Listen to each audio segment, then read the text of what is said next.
And we are recording.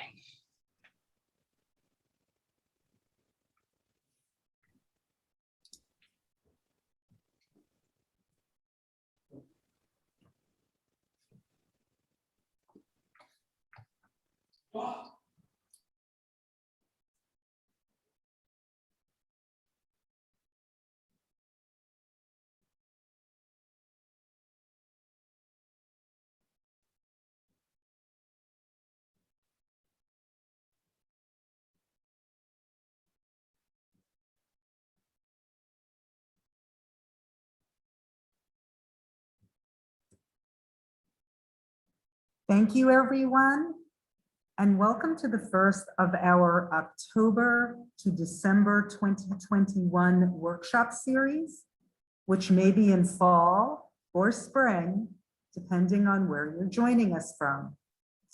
Our workshop, The Ethics of Data Curation, is a collaboration between Rutgers Critical AI Initiative and our partners in a new international collaboration with the Australian National University. I'm Lauren Goodlad, Chair of Critical AI at Rutgers and Professor of English and Comparative Literature. It's my very great pleasure to welcome you and to thank you most sincerely for joining us. The Ethics of Data Curation workshop is sponsored by grants from Rutgers Global, as well as the National Endowment for the Humanities. We are grateful as well to Critical AI's crucial founding partners, the Center for Critical Analysis, many thanks to CCA's Director Colin Jaeger, and the Center for Cognitive Science, thanks as well to RUX's Director, John McGann. Increasingly, our network depends on the goodwill and intellectual strengths of many talented colleagues, students, and staff, not all of whom I can thank today by name, but I do want to shout out Jake Romano, our founding project assistant who retired at the end of August to complete his doctoral research, and to welcome on board Lucina Schwartz, who has slipped into her new role with extraordinary grace and acumen. She and Dana Omarova are the women behind the curtain for this event. Thanks too to Rebecca Walkowitz, our Dean of the Humanities, Meredith McGill, Chair of English, and to all of our steering committee members from across the disciplines. Last but not least, thanks to all of you for joining us this evening or this morning, as the case may be. Our meeting today focuses on the dangers of stochastic parrots. Can large language models be too big? A co-authored paper by Emily M. Bender, who will join the workshop in March, Timnit Jibru, formerly co-lead of Google's AI Ethics Division, Angelina McMillan-Major at the University of Washington, and Margaret Schmitchell, also formerly a co-lead of Google's AI Ethics Division. As many of you know, still other contributing scholars were compelled to withdraw their names from the paper to preserve their jobs at Google. This alarming suppression of intellectual freedom is, to be sure, quite relevant to the ethics of data curation. But we are here primarily to engage the paper's arguments about and insights into the world of emerging machine learning and language modeling technologies. As we know, artificial intelligence centers on the affordances of data-centric machine learning. And while talk of making AI ethical, democratic, human-centered, and inclusive abounds, it usually suffers from serious lack of interdisciplinary collaboration and public understanding. At the heart of AI's social impact is the determinative power of data. The leading technologies derive their intelligence from mining huge troves of data, usually the product of unconsented and undocumented surveillance through opaque and resource-intensive computation. The big tech tendency to favor ever larger models that use data scraped from the internet creates complications of many kinds, including the underrepresentation of women, people of color, and people in the developing world, the mistaken belief that stochastic text generating software such as GPT-3 truly understands natural language, the misguided haste to uphold this technology as the foundation on which the future of all AI will be built, and the environmental and social impact of privileging ever larger models that emit tons of carbon and cost millions of dollars to train. I'm delighted to introduce today's co-facilitating team. Generous to a fault, they have asked me to be brief. Catherine Bode, who joins us from ANU, is the indispensable Australian co-lead of the ethics of data curation, as well as a specialist in data-rich literary history and analysis.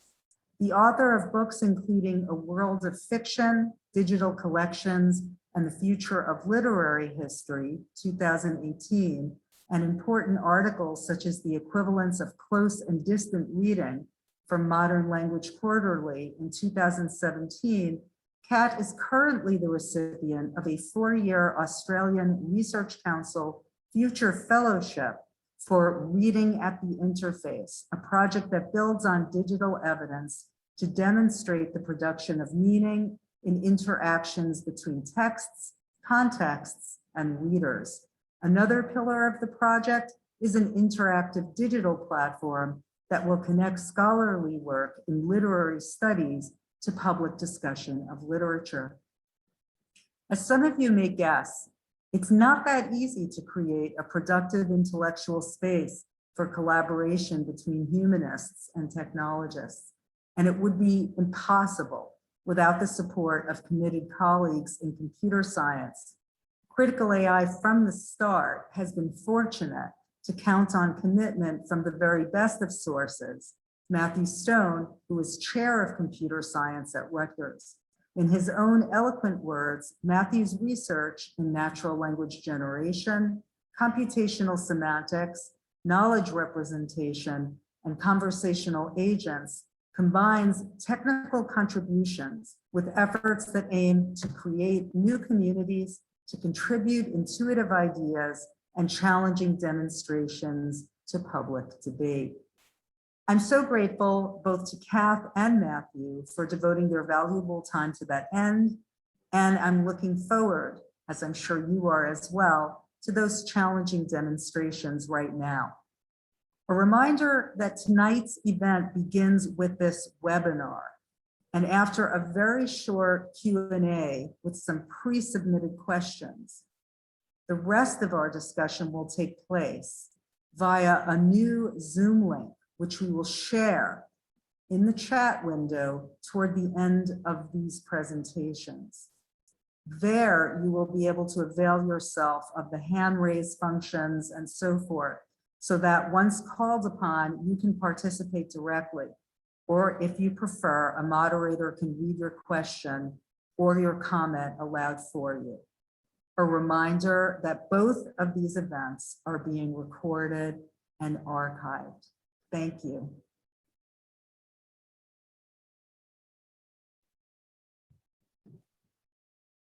Okay, thanks very much, Lauren. I hope you can hear and see me okay.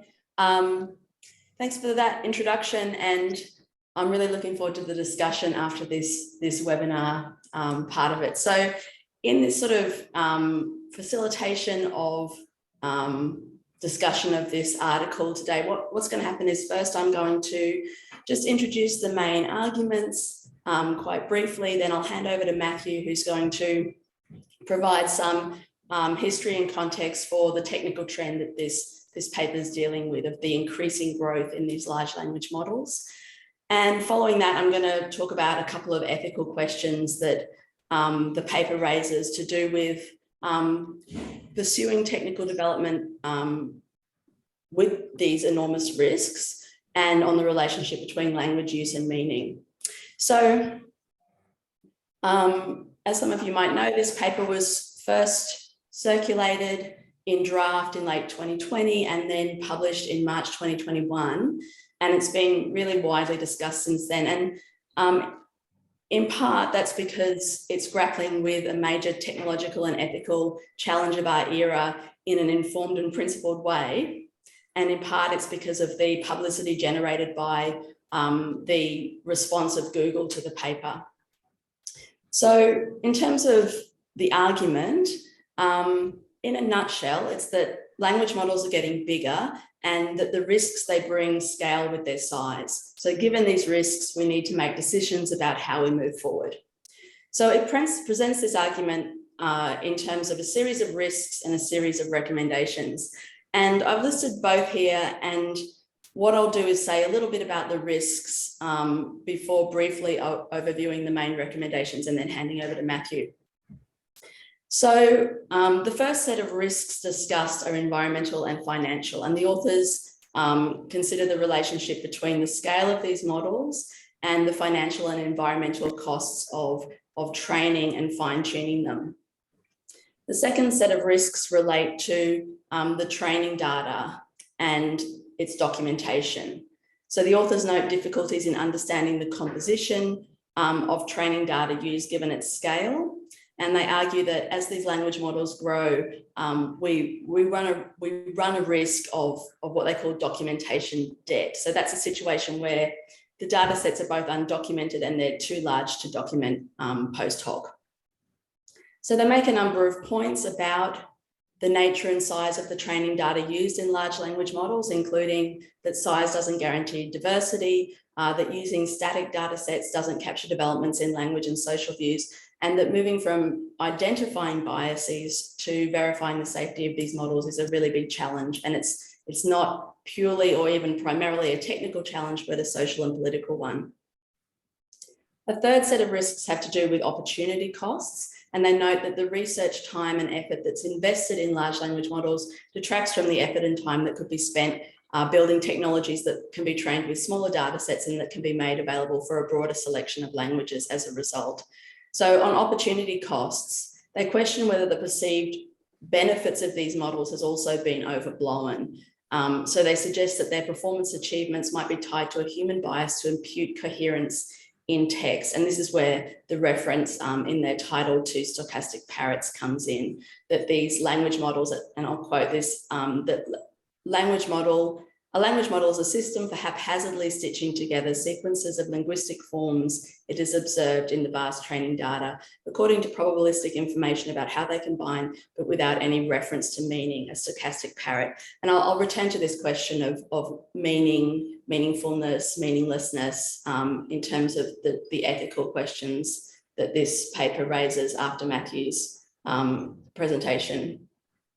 So running across their discussion of all three of these risks is the overarching one of social costs. And throughout the paper, the authors demonstrate how the harms of these models, in all cases, are more likely to be borne by marginalised populations, while their benefits are more likely to accrue to those who are already privileged, whether financially or environmentally or socially or politically or linguistically.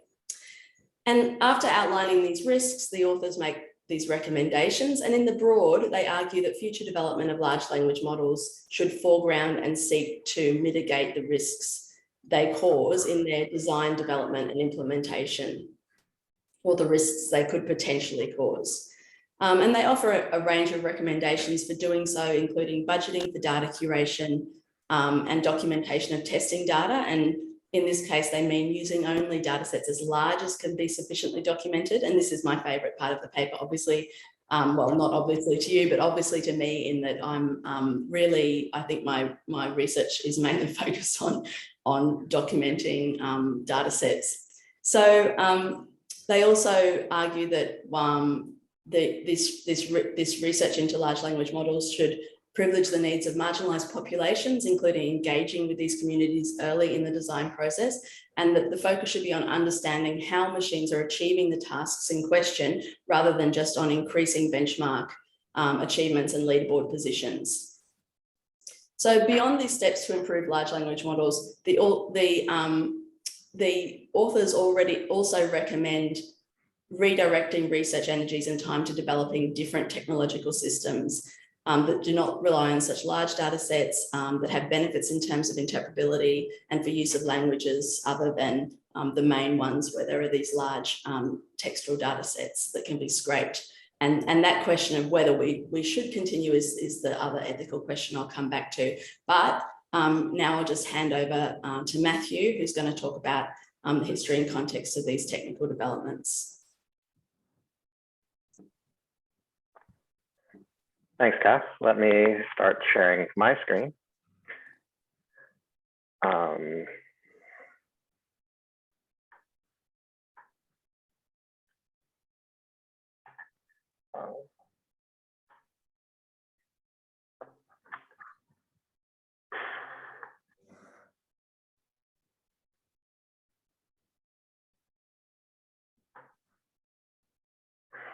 So do you see a big slide and moving forward? So I was struck in reading this paper at how the kind of related work section really almost presupposed that you were a natural language processing researcher, that you understood what all of the problems were and how these models had evolved to solve them. As this paper has achieved a much broader circulation, I think that the assumption about the audience has been lost or is no longer accurate. And so I think to have some informed discussion about how these models work, what they're used for, and what their risks are, it's worth sketching the history that led us here. So language models, I'll start by just explaining where they came from. And then I'll start to explain why it is that they have to be large. And then I'll explain a little bit about how the trend over the last 10 years of research in the field really sort of supercharged these problems that had been lurking for a long time. And I think that narrative and that explanation of what the technologies are will allow us to think much more concretely about what it is that these things are doing and what their dangers are, and also just sort of cut through the haze of metaphor and hype that surrounds discussions of these models, not just in the popular press, but I think to a large extent within the research community itself. So language models can actually be motivated in a really intuitive way as a engineering response to the pervasive temporary ambiguities that exist in natural language. So I just ask you to take a moment and imagine how you think the following sentence is likely to continue. The shopkeeper threw out. Now I'd like you to imagine how this sentence is likely to continue. The traffic threw out. Probably, you imagine something like a shopkeeper threw out an expired bottle of milk. And probably you imagine something like the traffic throughout the region causes major headaches. Of course, the sounds that people produce in those contexts are similar, if not identical, especially if you're a computer and don't have human quality perception. There's just this throughout sound. But for people, there's a common sense understanding of what's involved that allows you to tell that a shopkeeper is going to throw something out, and because they're not extended across any spatial dimension, but they are capable of intentional action and grasping. Whereas traffic is extended across space and time, but can't grasp or do anything on its own. It would be great if this was the kind of strategy that computers use to disambiguate natural language, but nobody has a clue about how to do it that way. Instead, the dominant model for, effectively my whole life has been a noisy channel model where you just ignore the content, ignore the common sense inference, and just count words. So if you've seen a particular pattern a lot before, that's the one that you prefer. And if you've seen a different pattern a lot before, that's the one that you prefer. You can probably get a flavor for the brewing difficulties and challenges of this kind of approach by learning that it was developed by Fred Jelinek, an influential speech researcher at IBM Research in the 1970s, whose most famous contribution in some ways to the computer science literature is his observation that every time I fire a linguist, the performance of the speech recognizer goes up. So we're not doing cognitive modeling here, we're doing brute force, or perhaps now, in the words of Pat Hayes, clever force. What we're gonna do is we're gonna capture these patterns that exist in text by building this language model, which is a fancy word, but it's just a representation of the probability distribution over sequences of words, something that we can calculate sort of using some kind of generative principle so that it can describe arbitrary sequence of words, but ultimately derived in a pretty transparent way from the counts of words that we've observed in corpora. What that will enable us to do is have this word distribution, this language model, as a prior distribution that we can use in conjunction with our acoustic likelihood model to make better estimates of what it is that someone must have said, given what we know that they probably were going to say and what it sort of sounded like. Concretely, when you see the sound throughout, that's consistent with the word throw out. It's also consistent with the preposition throughout. But the prior probability of the shopkeeper throughout is low, and the prior probability of the shopkeeper throughout is high. And Google's Ngram viewer is actually a good way of visualizing this. So I actually plotted all of these examples.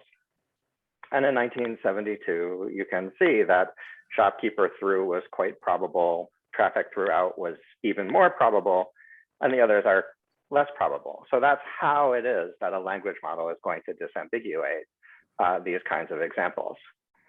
But if you look closely at those numbers, you'll immediately see the problem.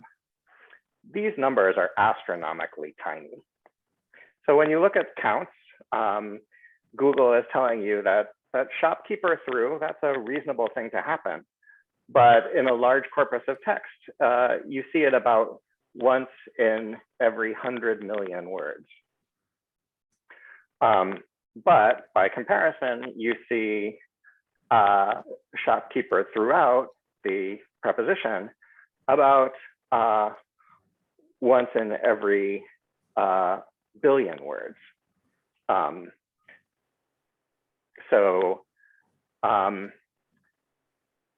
To make any sense of these probabilities at all, you're going to need a lot of data because language is big and full of rare events. And the problem of building language models exacerbates this by asking us to look combinatorially at the relationships between words, not just at the occurrences of individual words themselves. So a person might know somewhere 10,000 to 100,000 lexical items. And if you're describing each one of those individually, that's for each one, you have to collect enough data to describe its behavior. But rare words in some sense are even rarer than you would expect them to be because of a phenomenon known as Zipf's law, that language has a long tail of increasingly uncommon items. So if you collect a data set of a million words of English, you find that about half of the types of words that occur in that million words occur only one time in that collection. And that kind of ratio continues to be true even as you get larger and larger data sets, because there's this open-ended reservoir of unfamiliar words that are used by specialists in special contexts that are only rarely sampled in what you might think of as modest sized collections. And with language models, what we really want to do is understand the associations between words. So we don't just want to understand how shopkeepers are described. We want to describe how shopkeepers and throwing are described together. But if you've got 10,000 words, 10 to the fourth, you've got 10 to the eighth pairs of words. That's 100 million of them. You've got 10 to the 12th triples of words. That's 1 trillion of them. And of course, most of them are rare, so they only show up occasionally in large collections. And so language models just invite you to almost compel you to look for larger and larger and larger collections of data. And I just like, so today's collection of data, the kinds of things that we're talking about in the stochastic parrots paper, are based on collections of, let's say 10 billion to 100 billion to 500 million words. And this is not just a lot of language by the standards of a person. It's orders of magnitude more data than any human could experience in their lifetime. And it almost explains part of the logic of surveillance that's associated with these models. To train models that would really see the rare combinations that these models need to estimate, you might well need to capture all the language of everyone alive. So cognitive scientists, have recognized this since Chomsky in the 50s. This is the poverty of the stimulus. And that's why explanations of human processing, while they recognize the crucial importance of learning, also emphasize the human abilities to generalize, as well as the innate constraints that seem to shape language. And these kinds of problems actually made language modeling one of the most boring areas of computational linguistic research up until about a decade ago. Because basically all of language modeling amounted to a whole bunch of fancy statistics to deal with the fact that the naive probability estimates for word associations were basically all 0 with any reasonable corpus. So essentially you were finding ways of extrapolating from your data so that you could make fine-grained distinctions among these values that you were just measuring as not found. Right. So what changed? What changed is deep learning. And really, there are 2 big ideas. And I think it's worth just giving the flavor of how those ideas work. The first kind of is associated with a line of research that culminated in this word-to-vec representation, where instead of counting pairs of words, you did a kind of mix of prediction and clustering that is known in statistics as factor analysis. So here's a way of thinking about how this procedure works. You can look at any word and see how that word creates a distribution of frequent associates. Sort of frequent words that tend to disproportionately occur more or less with that target word. So it might take millions of examples to see the target word that you're interested in, but you can get a pretty good explanation of its behavior in one of these billion-word corpora by seeing how the highest frequency words correlate with it. Then what you can do is a standard statistical methods to best explain the variance in these data sets. And so instead of thinking about a word as being a unique individual with its own profile, you think of it as being a sort of sitting in a space where there are 100 dimensions that describe the behavior of all possible words, and this word sits at a particular place in that space. So instead of having, tens of thousands of words, you now just have hundreds of factors to work out, and most importantly, just tens of thousands of associations between those factors. And that's something that you can measure reasonably, again, in these enormous corpora.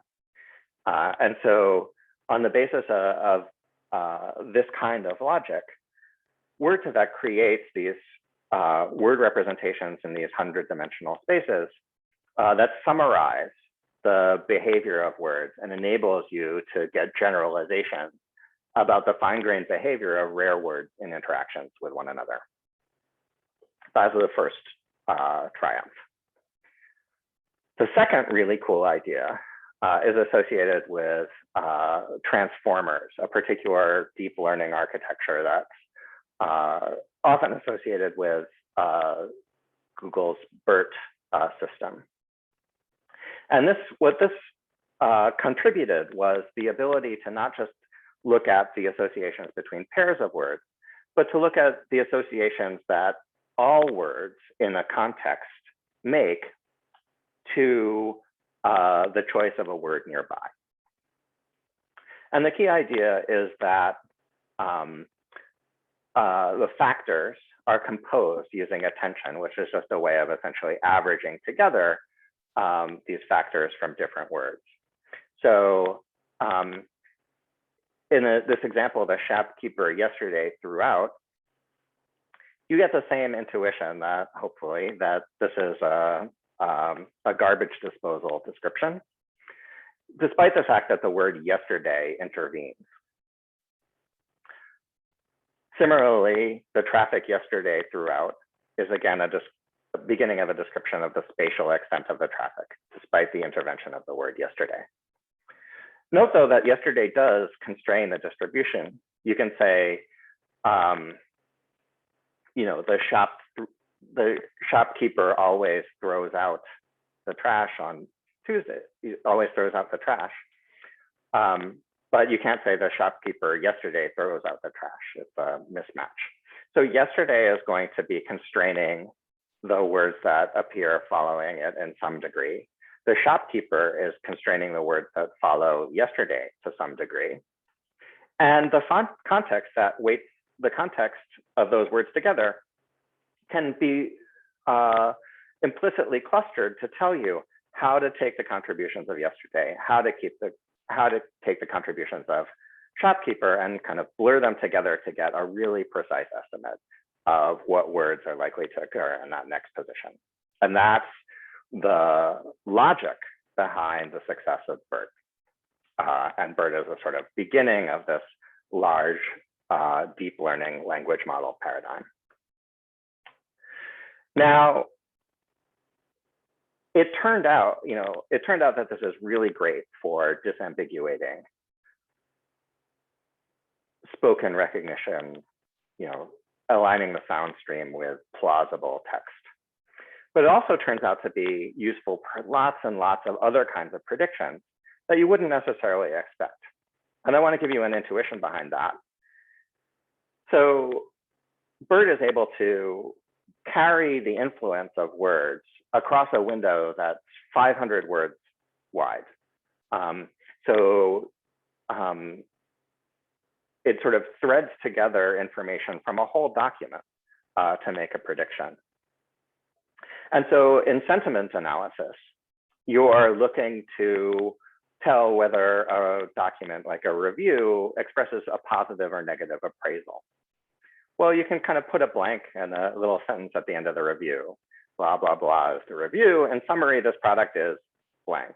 And so if BERT has actually captured the sentiment of the article, it's going to be filling in positive words there if it's a positive review, or negative words if it's a negative review. So there's latent representations of the overall document content have the potential to streamline and predict the sort of more abstract content questions.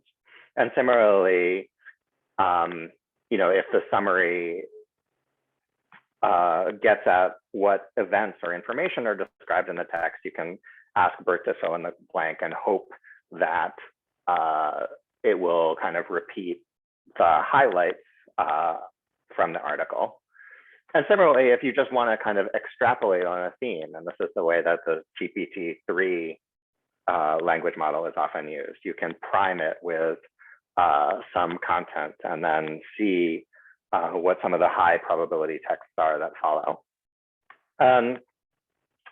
This kind of generalization of large models is what's been kind of driving the field.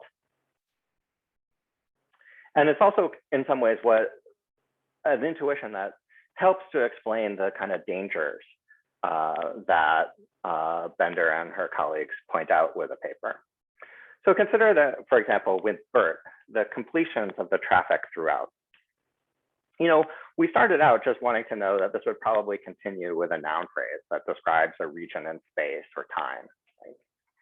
But what we wound up with is a very precise distribution specifying where and how texts in our training data tend to describe the traffic most of all. So probably these are about complaints and probably occur in busy cities more than in rural areas. They probably privilege the kinds of descriptions that people in the city give of their own places. Probably the traffic throughout the 5 boroughs is something that people will see a lot on the internet, whereas the traffic throughout the county, probably not. And it's this kind of blurring of real world information with general lexical meaning that makes you start to wonder, well, what's in these models? And how does the training data and the inference and the learning surface in the kinds of predictions that these models make? Engineers, of course, have tended to be excited about this because of the difficulty of capturing common sense knowledge in life. So maybe these models are actually doing something about knowing that New York is a busy place. And of course, it also gets at the fact that models can be used to address more challenging tasks because they have this maybe implicit knowledge that New York is a busy place. But this paper is part of a kind of larger project that Emily and Bender has undertaken. She has a great paper at the ACL conference in 2020 showing how limited the inferences from these models often are. They don't quite know as much about the world as you might think they are. But I think that the key point for today is that the inferences from these models are often unwanted. And you don't necessarily want, your ASR system knowing, where there's a lot of traffic or, the many other kinds of asymmetries in information that are potentially problematic that the paper discusses. So that's the stage. I'll now stop sharing and return to Cass for some of the implications.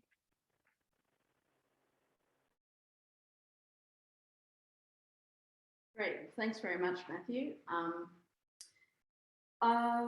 Implications. I guess what I wanted to do in this final part of the this first part of the discussion is just provide a bit of context for thinking about 2 of the ethical questions that I think are raised in this paper. And there's quite a lot of them, but I'm going to focus on these 2, not to provide answers in any way, but more to think about how debates in other fields might relate to them. So first, I'm going to look at some debates in philosophy on weighing costs and benefits of technological development, and then in literary studies on what makes language meaningful. So on weighing costs and benefits, the authors of this paper ask language model researchers to consider whether the benefits of these technologies outweigh the risks. So given the harms these models can already be shown to cause and the risks that these harms potentially scale with the size of these models, should we continue prioritising investing in building and improving them. So in the online commentary I've read, and I did a little bit of a swim through really a wide range of online commentary on it, this question that they ask is often seen as really an extreme position and really unwarranted. But if we contextualize it with some philosophical discussion on the dangers of technological development, I think we can see that it's sort of a much more moderate stance than it's being taken as. So this is a large range of contributions in philosophy. And it's not my field. I'm very fortunate to have a PhD student, Galen Cuthbertson, who is working in this area. So my introduction to it is very much secondhand. So I'll just mention two contributions by a prominent author in this space. So this is Cambridge University philosopher Nick Bostrom. And his work is asking what models or concepts of the world or concepts of creativity should be employed when weighing the potential costs and benefits of new technologies. So the first contribution is his vulnerable world hypothesis, which is outlined in a 2019 paper with that title. And Bostrom notes the potential for current trends in technological development to produce outcomes that could destabilize or destroy civilization. And two examples it gives are DIY biohacking tools, which could mean that anyone with a little bit of training could make something that kills millions of people, or military AI technologies that could trigger a new arms race with potentially terrible outcomes for the globe. So to consider how we should approach technological development in this context, Bostrom introduces this concept or hypothesis of the vulnerable world and the metaphor of the black ball in the urn. So the vulnerable world hypothesis posits that there certainly exists some level of technological development at which civilization gets devastated by default. And he suggests that we look at human creativity and technological development in this context as a process of pulling balls out of a giant urn. And in the course of history, we've pulled out many balls. Some have been beneficial, some have been mixed. But so far, he says, we haven't yet found a ball that signifying a novel technology that invariably destroys the civilization that invents it. If there is such a ball, and the vulnerable world hypothesis says there is, then rather than believing it's always good to develop technologies and to create new ones, we should focus on the measures needed to limit or govern or differently motivate technological development. So what protections and precautions are needed if we presume a vulnerable world would be the message. So a second paper by Bostrom and two co-authors, Thomas Douglas and Anders Sandberg, is called The Unilateralist's Curse and the Case for a Principle of Conformity. And that's from 2016. And it argues that a dynamic might exist whereby potentially dangerous technologies are released only by the least cautious people, by those inclined to act unilaterally in what they might think are the interests of the common good, but that end up affecting the entire community, regardless of what the majority of people would believe or would wish. So the argument there is, instead of privileging unilateralism, as has been the case, they suggest, in the post-Enlightenment history of science, they argue for a principle of conformity. So this principle suggests that if you have a good idea, you think it might be dangerous, instead of believing in your own originality and innovation, that you're the first person to come up with this idea, what you should do is think that others have already had the idea and keep quiet. So this is the principle of conformity. In other words, the argument is that with respect to technologies that could be risky or dangerous, everyone should default to caution, even if they can't personally see the strengths of the reasons for caution. So if you like, that sort of very, very brief dive into one tiny corner of the philosophical debate is sort of speaking to amplify some of the ethical concerns in this paper. Another field, and my own field of sort of book history, media studies, might question or suggest some limitations to another ethical claim in the paper, which is about the relationship between meaning, language, and communication. So the authors here argue that meaningful communication is a jointly construed activity between two parties who must both have the intention to communicate and the model or partial model of each other's internal states as they do.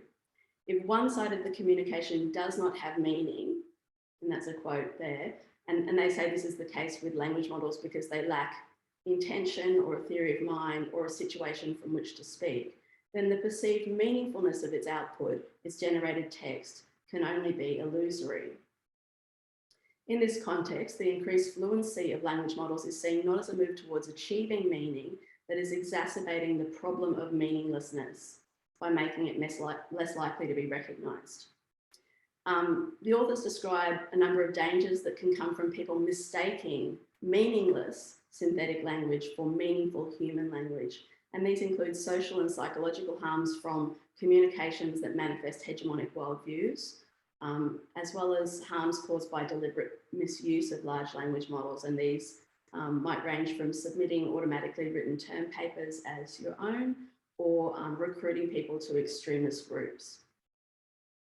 So the ethical claim in this discussion seems to be that the large language models create something of an ethical vacuum in that there is no one accountable for their outputs, as accountability here requires someone, a human someone, to take responsibility for the truthfulness of these models and to situate their meaning. So I just want to say that I think that the harms the authors identify are real, but the ethical claim that goes along with it is perhaps somewhat at odds with arguments in literary studies, book history, and media history. And so it might be useful to put them alongside each other. So in the broadest terms, they claim that ethical communication requires someone to be accountable, so to take responsibility for and to situate what is articulated, might be explored in interesting ways by a really well-established notion in literary studies, which is Foucault's author function. So this is the idea that it's a historical production of the 18th century, an effective legal system that evolved at that time that required there to be someone to punish for transgressive statements. Also, the author function argues that it's not universal, but changes from subject to subject and from time to time, and that it does not relate to a single individual, but gives rise to a subject position. So it might be interesting to consider how large language models might exist in relation to this long-standing argument of the author function. More specifically, the idea that meaningfulness in language comes from human to human communication is at odds with the understanding in fields like book history and media studies that meaning is dispersed across and produced by an array of human and non-human actors or components. So we can find this idea to some extent in historical studies of the book that explore how other agents than the author and reader, so these are human editors, agents, advertisers, and so on, are non-human, including the mechanisms and technologies of production, circulation, and reception, intervene in and shape the meaning of communication in ways that are not necessarily intentional, are not only intentional, and are perhaps infrastructural. So attention to these infrastructural conditions has intensified in studies of contemporary communication and media technologies. And I'm thinking here of fields like critical platform studies that consider the structures and conditions of those infrastructures to be inseparable from not only the form, but the meaning of the communications performed with them. So as I said, none of that is to say that the harms these authors identify with automatically generated text are not justified or even pressing, but it does question the idea that meaning and responsibility and agency can be devolved to the humanness or non-humanness of the actor. And it raises the question of how the boundaries between what is human and what is not human might also change with technologies, and perhaps especially those of language and communication over time, and that we might be entering a new period in that change and development. So that's a brief sort of look at some of the context for the ethical questions, and I'll stop there and see if there are any questions, and look forward to the discussion.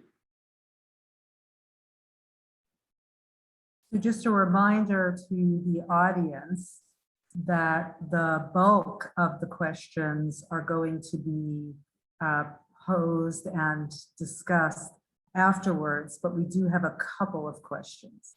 And now I just want to thank Kath and Matthew for some great presentations that I'm sure everyone will be really interested in hearing more about. I'm going to ask Lucina at this point to put into a chat for everyone who's listening the Zoom link that you can use in a few minutes when we adjourn to go to a regular Zoom format that will enable us to discuss in relatively dialogical fashion. But I did ask for questions in advance, and we do have a couple. So the first question, it is for either of you, it is from someone who works in AI applications.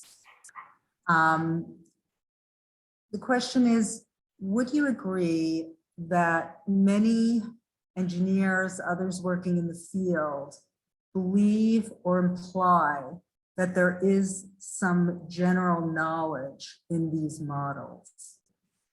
And if and to the extent that you do agree, could you say more about what that might mean? Does it boil down to relative frequencies of patterns? Or do some imagine, and should they imagine, that there is something deeper there? Inferences based only on relative frequency seem to require a lot of formulation to be useful. Do we find out things we didn't know about the world, or only about the way people talk about the world? If we find talk of heavy traffic in Manhattan more than we do in Chicago, does that mean there's more traffic in Manhattan, or just that people there tend to complain more? That's the question. I can repeat it if necessary. Interesting question. I mean, I will defer to Matthew on this, because I'm certainly not, I wouldn't claim that I have enough knowledge of what the discussion within those communities is to comment. I mean, I certainly think in the public sphere and in a lot of popular articles about these technologies, there is the implication that this is general understanding already achieved or almost already achieved. And yeah, and so I think that there's difficulty also in trying to think through the language to talk about these models. So stemming from artificial intelligence to begin with, as the idea that if something is called AI, then it's intelligent. Yeah, so what do you think, Matthew? Is it, how do you see the debates within the community of people researching and developing these models? So I think it's helpful to talk about this, to rehearse some of the findings about the word-to-vec models. And one of the most famous and sort of evocative findings of word-to-vec models is that the vector space locations of words could be used as a basis for kind of understanding and predicting analogies. So, and this, will echo with the sort of themes of stereotypes and bias that we've seen in the Stochastic Parrots paper, that there's a particular pattern of vocabulary that you see for nouns that refer to men, and a different pattern of vocabulary that you see with words that refer to women. And you can kind of subtract that difference in patterns to talk about the quantitative change in word distribution that represents, if you like, the difference in the way people talk about men and the way that people talk about women. And lo and behold, if you add that vector to the vector for the word king, you get something that's awfully close to the vector for the word queen, right? So So how are we to interpret those vectors and to interpret those analogies? There certainly is the case that those kinds of features can be used to draw inferences, to make a system behave as though it's sensitive to this information, these distinctions. At the same time, I mean, it's not what people were looking for when they defined the problem of common sense. They had in mind that something that's much more like the sort of embodied social practical competence of a 3-year-old child or something like that.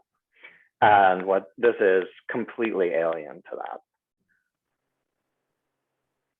I think one attitude is just this is to say this isn't knowledge. Another attitude is to say knowledge is not what we thought it was. And in the absence of any other way of building systems that have this kind of broad coverage capabilities, you know, I'd say that the jury to some extent is out, or you know, the philosophers can say this isn't knowledge, but not only will the engineers disagree, they will ignore the philosophers. Wow. On that note, since I think we have a couple of philosophers in our audience right now, I'm thinking I will defer asking that second question and let us go to the Zoom link. It's now 27 minutes past the hour, and I'm proposing that we won't start until exactly 30 minutes past the hour. But for those of you who aren't planning to join us, thank you so much. Please come back. Next week, we have a talk from Meredith Broussard on data journalism. All right, thanks.